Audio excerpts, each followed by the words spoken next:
On Thanksgiving, my parents looked me straight in the eye, blocked the front entrance, and said, "You're not invited, go home."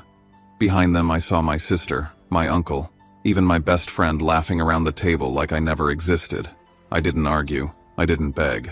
I just nodded, walked back to my car, and made one quick phone call. 20 minutes later, my phone blew up, and the screaming started. What happened next didn't just break my family. It exposed everything they'd tried to bury for years. Before I share my story, I want to know you're here with me.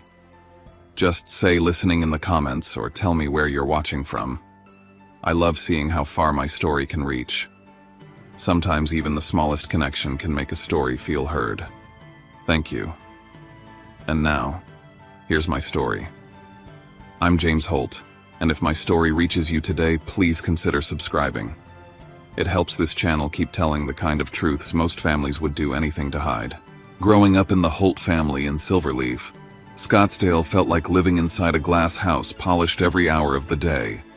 Everything had to be perfect. My father, Dorian Holt, was the kind of man people stood up straighter around a walking symbol of power and generational money. My mother, Maris, didn't command a room through fear the way he did, but through image.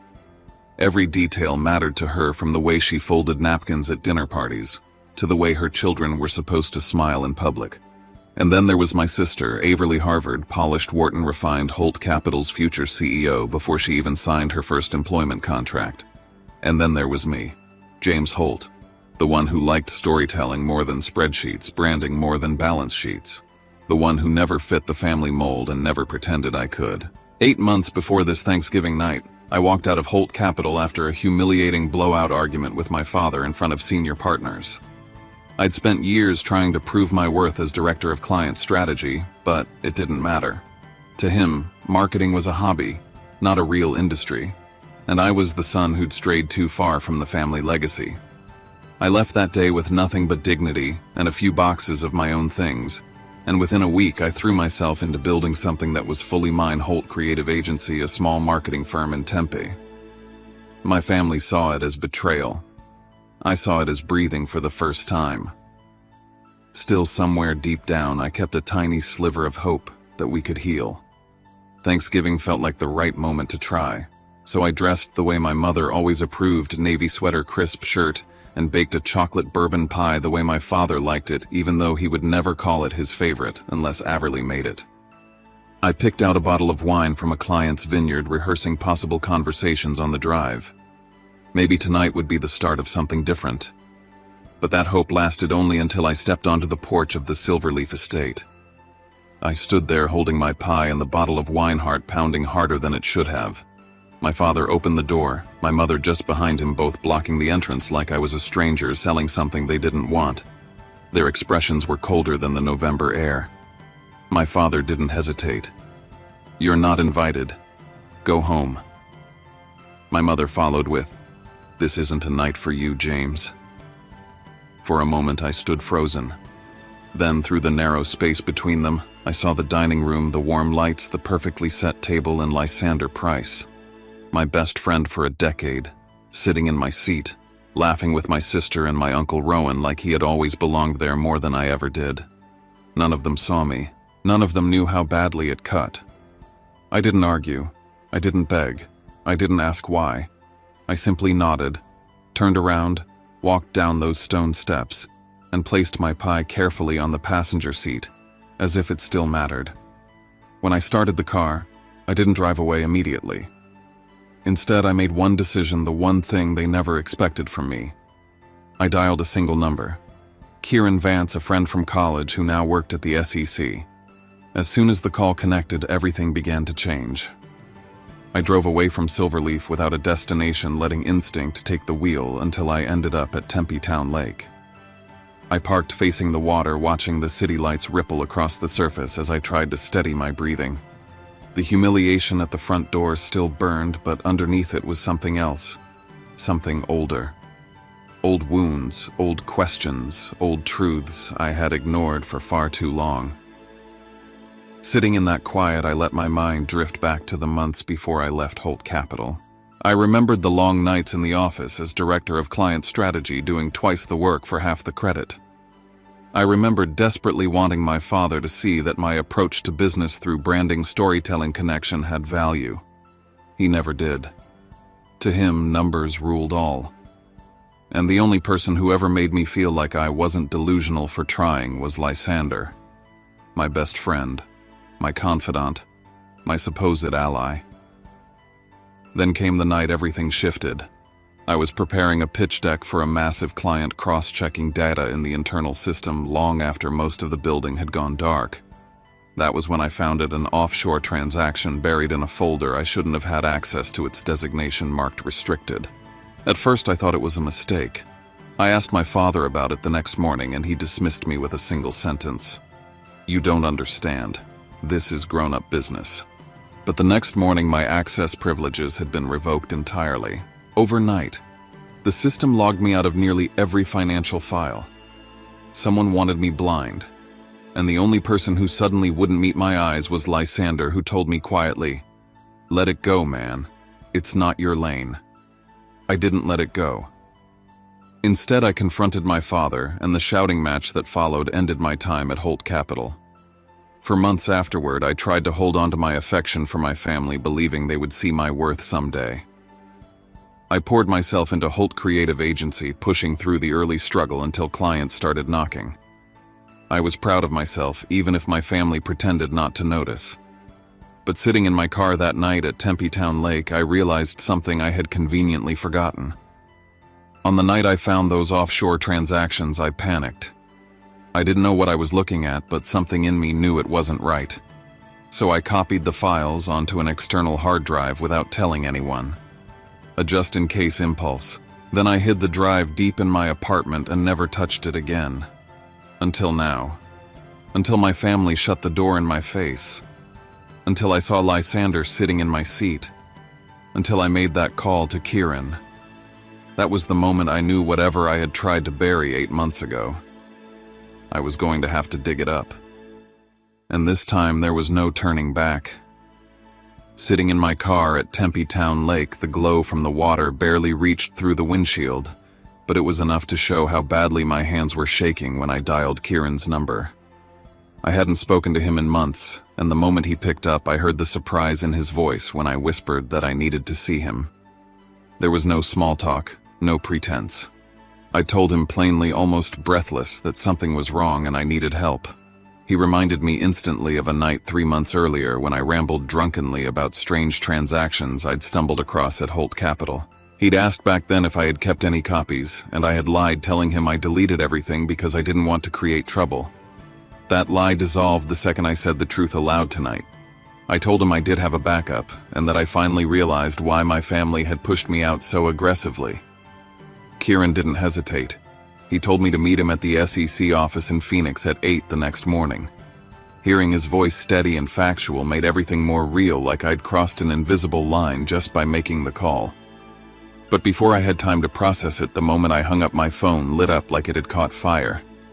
Dozens of messages flooded in at once, buzzing non-stop against my palm. The first notifications came from the Holt Capital internal system. I still had partial access to alerts showing the company's servers being frozen under federal order. The internal database was locked down. File transfers halted. It was the kind of disruption that sent shockwaves through an entire financial firm in seconds. Then came the personal messages. My father's voice erupted through my screen in all caps, asking what I had done.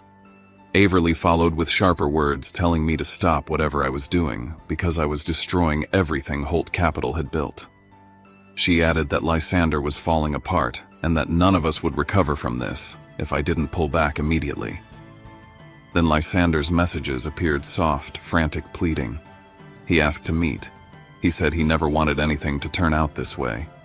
His tone was desperate, completely at odds with the image of him casually laughing in my seat just hours before. Each message from him made my stomach twist because every word felt like a performance meant for someone else's script, not for the friend he used to be. But the message that froze me wasn't from any of them. It was from my cousin Nora. She wrote that right after I was turned away at the front door, Uncle Rowan got up from the table and left without a word, his face pale and tight. She warned me that something had been wrong inside the family for a long time, that the fear hanging over that dinner wasn't because of me, it was because they knew something was coming. They just didn't expect it to be me who triggered it. For the first time that night, I understood that the rejection at the door was not spontaneous or emotional. It was strategic, calculated. And the conflict between me and my family didn't start tonight. It started long before I realized I'd been pulled into it. Whatever this was, I wasn't stepping into a fight. I had been living inside one for months without even knowing it. I drove home from the lake in silence, replaying the messages again and again until they no longer sounded like words from people I knew. When I walked into my apartment, the quiet felt heavier than usual, almost like it was waiting for me to decide what came next. The biggest question circling my mind wasn't about Holt Capital. It was about my family. Why did they seem more afraid of me asking questions than of any actual investigation? Why did the idea of me knowing the truth terrify them enough to shut me out completely? I went straight to the hidden compartment in my bookshelf and pulled out the external drive I'd shoved there 8 months ago. Back then, I didn't understand what I had found, only that it felt wrong and that I might need it someday. Tonight was that day. I plugged it into my laptop, and as the files opened, a strange calm settled over me. I knew that by reading what was inside, I was choosing a path I couldn't undo. Once I saw it, I wouldn't be able to unsee it. The first documents were spreadsheets showing offshore transactions tied to major clients Holt Capital managed. At first glance, they looked normal, structured, tidy. But the deeper I looked, the more the numbers unraveled. Funds moved through multiple shell entities with no clear purpose. Large withdrawals were disguised as adjustments. Entire sections of transactions were marked for restricted viewing, yet somehow my account had logged them. Then I found the internal emails that should have been deleted from the company servers. Discussions about shifting performance reports, elevating returns on paper, and fabricating explanations for clients who questioned sudden changes. Then I found something with my name on it. Transactions listing me as a secondary approver on multi-million-dollar transfers. Digital signatures attached to my account. Authentication tokens that should have required my explicit involvement. But I had never seen these transactions before tonight. Someone had used my identity. Someone had positioned me within the scheme without my knowledge. My chest tightened as I clicked deeper. There were emails between my father and Averly discussing how to manage me. They wrote about restricting my access, steering me away from certain accounts, and monitoring any questions I asked. Reading my sister's words felt like reading a stranger's commentary on my life. She wrote that I was becoming unreliable, that I needed to be redirected, handled, watched. Then I opened another folder. This one held private emails between Averly and Lysander. I had braced myself for many things that night, but not this. They were together. They had been together for months. And they talked casually about how my sentimental attachment to Lysander made manipulating me easier. They discussed transferring my client relationships to him and how he could step into my position at Holt Capital with minimal disruption. It was like someone had taken my entire life, scraped away every piece of stability, and repurposed it to build a future that didn't include me at all. I kept digging, needing to see everything. I found a document outlining a succession plan that positioned Lysander as my replacement, complete with client lists that once belonged to me. Then a video file caught my eye.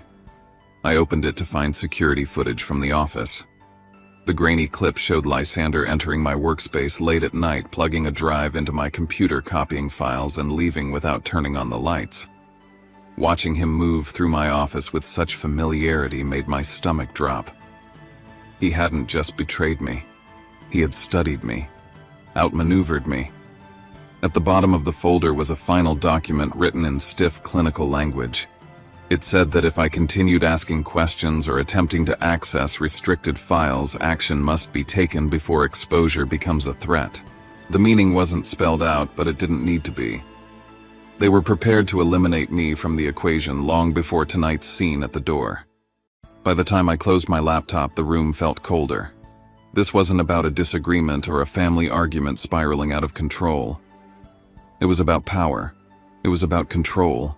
It was about a system my family had been building in the shadows for years, one they couldn't risk me uncovering. And now that I had everything, suddenly made sense. The rejection, the distance, the surveillance, the sudden shift in how everyone treated me. I realized something else too. Tonight wasn't the beginning of my downfall, it was the beginning of theirs. My phone kept ringing long after the house lights at Silverleaf faded from my rearview mirror. Call after call, notification after notification. Dozens of missed calls from my parents and Averly stacked over each other, each one carrying more urgency than the last. Messages from Lysander appeared too begging to meet, privately claiming he needed to explain. I ignored every one of them. I couldn't talk to any of them until I understood the scope of what I'd uncovered. I turned back to the files on my laptop and opened the folder labeled Trust Fund 2019-2023. I had never imagined this was something I needed to investigate. My grandparents created that fund for me when I was a child, and it was supposed to be locked until I turned 35.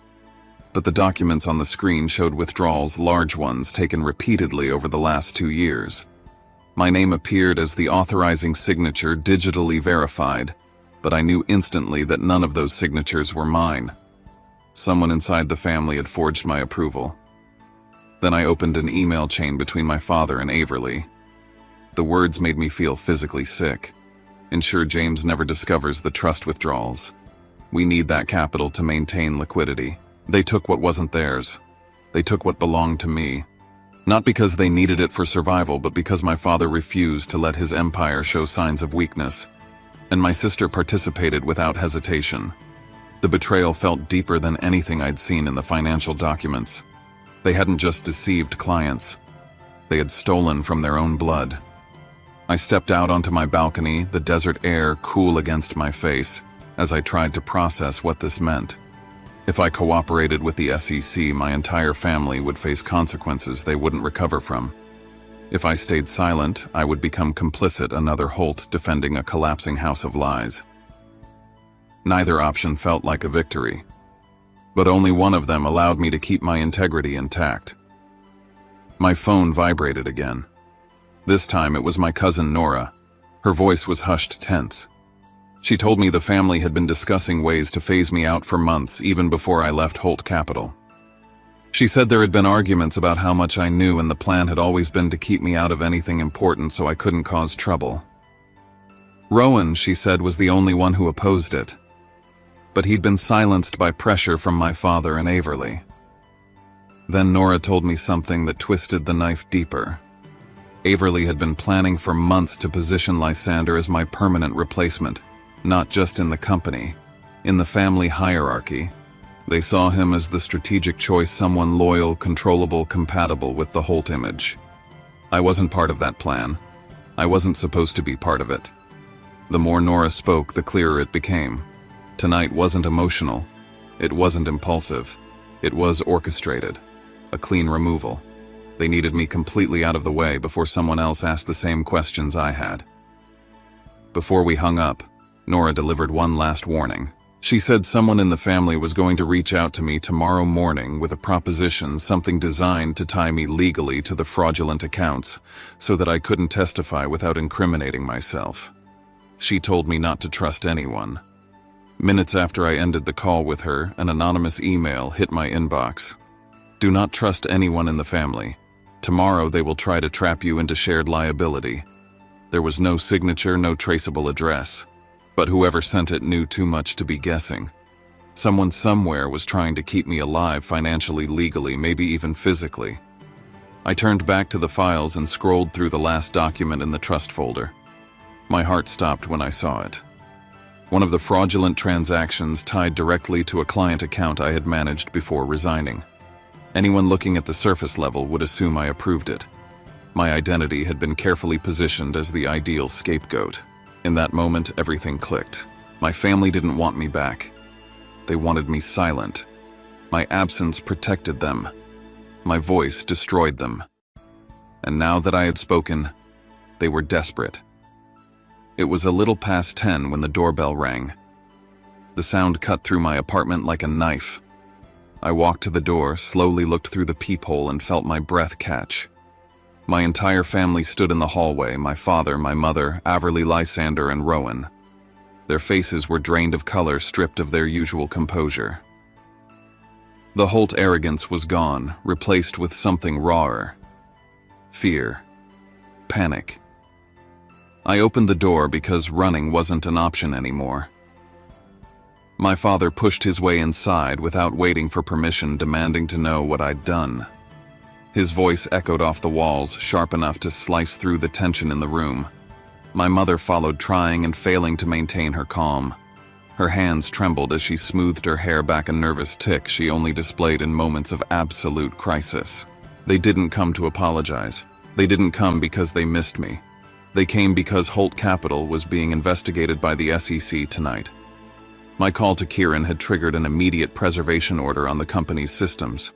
Documents were frozen, emails were locked, servers were seized. Years of hidden misconduct were suddenly exposed to federal scrutiny. Everly rounded on me, first accusing me of selfishness and betrayal. She said the family had built everything with sacrifice and I had torn it down in one evening. Lysander stood beside her like a shadow, his eyes fixed on the floor, unable to look at me. My father cut through the noise with a single offer. If I retracted everything, if I contacted the SEC and said this was all a misunderstanding, they would handle the trust fund problem and let it go. It was the closest he had ever come to admitting wrongdoing. He didn't even try to deny they took my money.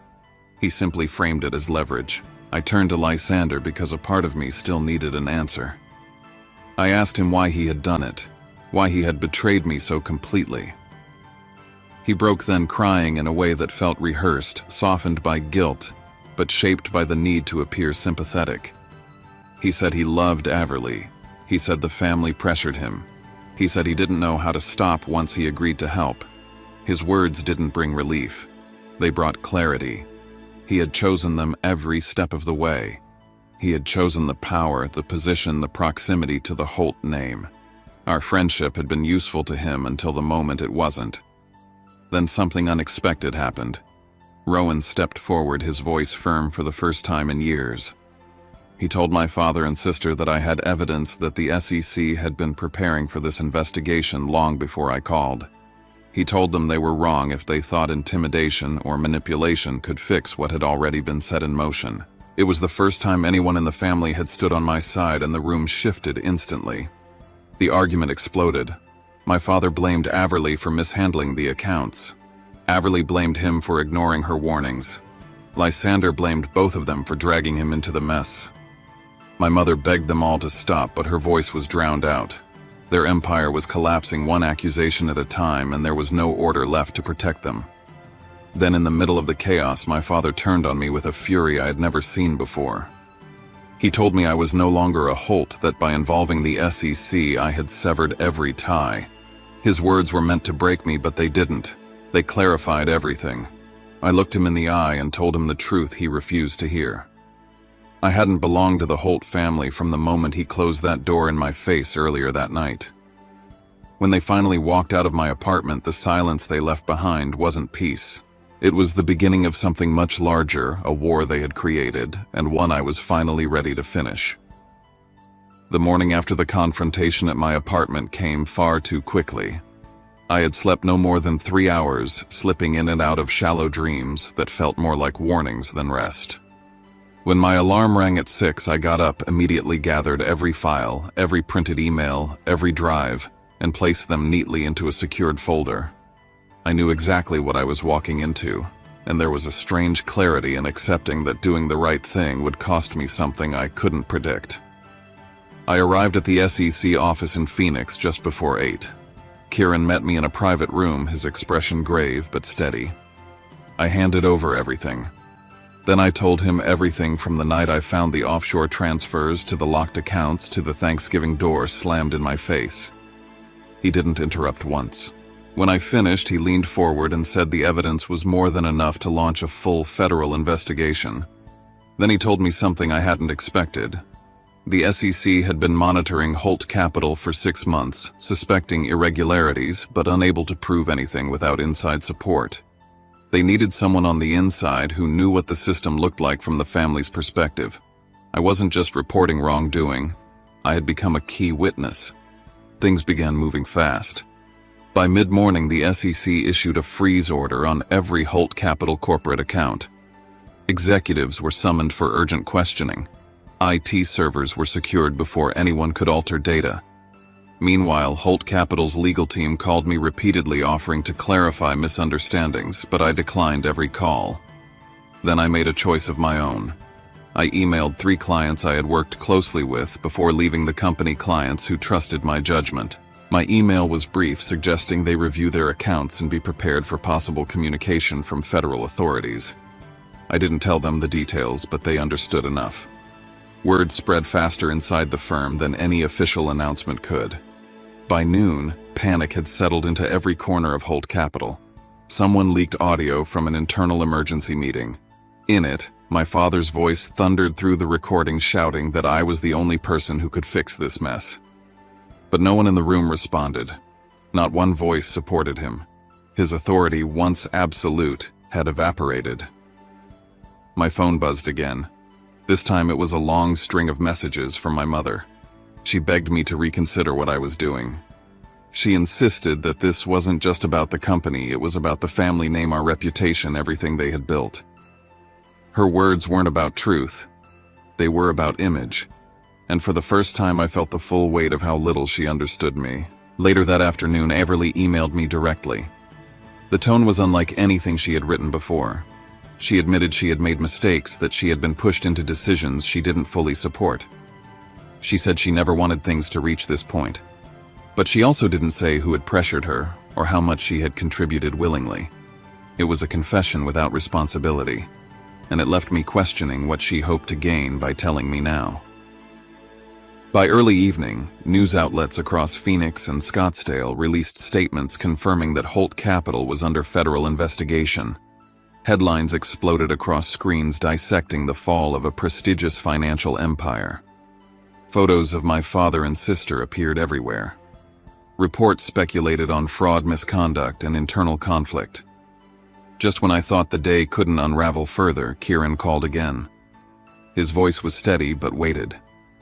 He told me my father had admitted to orchestrating financial manipulation for at least 5 years. But instead of owning the entirety of it, he claimed I had played a role. He was trying to fold me into the narrative as part of his defense. That moment clarified everything. My father's last move wasn't an act of desperation, it was an attack. And if I didn't push forward to the end, he would bury me along with the truth. There was no turning back now. The next morning, I made my final decision. I submitted additional testimony to the SEC, accompanied by full digital evidence confirming that I had never signed the transactions attached to my name. I included screen recordings, timestamp logs, and authentication discrepancies proving the signatures had been forged. This was the last step to protect myself before the legal storm reached its peak. When the first federal hearing took place, I stood before the panel and walked them through each detail: how I discovered the anomalies, how my access was revoked, how my name was used without consent. Lysander testified after me, but his statements faltered under the weight of the documents I had already provided. His answers contradicted the emails he'd written. His demeanor cracked under scrutiny. Everly's turn came next. She avoided my eyes the entire time. Her voice shook. She answered questions, carefully distancing herself from the decisions she once participated in. My father sat rigid beside her, arms crossed, his jaw clenched. He tried to maintain his image as the unshakable patriarch, but even from across the room I could see the tremor in his hands. The investigations progressed quickly. The first findings showed that the unauthorized withdrawals from my trust fund originated from internal credentials only my father and Everly possessed. The evidence undercut their attempts to implicate me. They shifted from offense to defense in an instant. Weeks later, federal investigators uncovered 2 additional board members involved in the long-running fraud. Suddenly, Holt Capital's corruption was no longer a family scandal. It was a systemic collapse involving senior leadership. I realized my father had not been operating alone. The rot ran far deeper than I had imagined. The family began to unravel. My father was placed under house arrest as a precaution against flight risk. Everly resigned, packed her things, and quietly left Arizona for treatment someplace out of state. My mother retreated to Sedona, shielding herself from the public eye, unable to cope with the shattering of the Holt image. Meanwhile, my life moved forward in ways I hadn't expected. Holt Creative Agency flourished. Clients appreciated my transparency and integrity after the scandal, and business grew faster than I could have imagined. Then I received an unexpected offer from Holt Capital's restructuring committee, an invitation to serve on the new oversight board, helping rebuild the company with a foundation rooted in ethical practice. Accepting the position felt symbolic, like reclaiming a piece of myself that had been denied for years. Nearly a year later, as Autumn returned to the desert, I received a handwritten letter from Everly. In it, she confessed that the family had been forced into impossible decisions during a financial crisis in 2019. My father demanded loyalty above all else, insisting that sacrifices had to be made to maintain the Holt empire. She wrote that she regretted her part in what happened and didn't expect forgiveness, only understanding. Her words didn't erase the damage, but they illuminated the fear and pressure she'd lived under. That Thanksgiving, I hosted my own dinner at the townhouse I had purchased in Tempe. There was no polished silverware, no rehearsed speeches, no pretentious menu, just warmth, just sincerity. I invited Kieran, Nora, Rowan, and a few trusted colleagues who had supported me during the worst days. As we ate, I realized that for the first time in my life, I was surrounded by a family I had chosen, not one I had been obligated to belong to. After dinner, while helping clear the table, Rowan approached me quietly. He told me the new board at Holt Capital wanted me to take a larger voting role, someone they believed represented the values the company needed to rebuild. He looked me in the eyes and said, "James, sometimes things have to fall apart so you can rebuild them the right way." In that moment, I understood something profound. My journey with the Holt family wasn't ending. It was transforming. And for the first time, I was the one defining what came next. What struck me most in the months that followed wasn't the fall of Holt Capital, or the headlines, or the courtroom tension. It was the quiet moments. The mornings when I woke without dread. The nights when I didn't second-guess every breath. The realization that peace doesn't come when everything is finally fixed. It comes when you finally decide to stop carrying what was never yours to hold. For years I thought loyalty meant endurance. That family meant obligation. That love required silence. But standing here now, 1 year later, with my own life built on my own terms, I finally understand that none of that was true. Loyalty without truth is just fear dressed as devotion. Family without accountability is just a cage with nicer furniture. Healing doesn't come from pretending the wound never happened. It comes from refusing to let it keep defining you. I look around my home, my table, my friends, the people who showed up not because they shared my last name, but because they shared my values, and I realize I didn't lose a family. I gained one. A real one. One built intentionally, not inherited by default. And if there's anything I hope someone hears in my story, it's this. You don't owe your life to people who demand your silence. You don't owe your future to people who built their power on your pain. You don't owe your worth to a legacy that never saw you as more than a piece of its machinery. Sometimes the bravest thing you can do is walk away. Sometimes the strongest thing you can do is tell the truth. And sometimes the most loving thing you can do for yourself is to let a broken system collapse.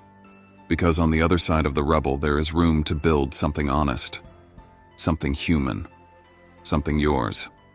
If you've ever felt pushed aside, dismissed, or silenced by the people who were supposed to protect you, I hope my story reminds you that walking away isn't betrayal, it's survival.